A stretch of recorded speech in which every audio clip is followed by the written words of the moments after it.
Hi everyone, welcome. I'm Caitlin. Today I want to share you this is our product control valve. And today, if you're interested about it, please follow me, okay? This is a VCI anti-rust bags. Yes, on this part, this is a label. Yes, on the first line you can see the label.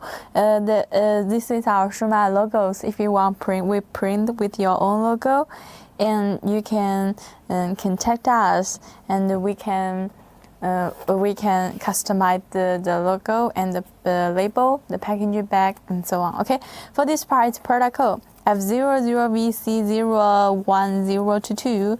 The application injector model number is 0451101141. This is a QR code.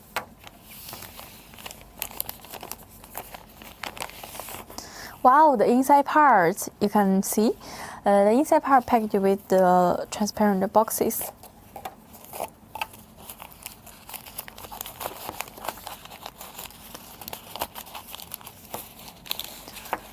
The whole side, we also sell the separate parts. This is a valve cap. For the valve cap, it has some coating with the curved letters.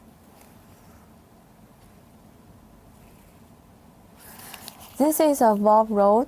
For our valve rod, we have different size and lengths. Okay, that's all. Yes, actually, 3 tips I want to share with you. First, clean it with oil. Second, make sure the valve cap in the right position. Third, make sure the valve rod can be moved smoothly. And about the warranty, it's 6 months. Okay, that's all the details about the product. So it's time. Maybe it's time for us to say goodbye to each other. Yes, time is so fast. Okay, thank you for your watching. See you next time. Bye bye.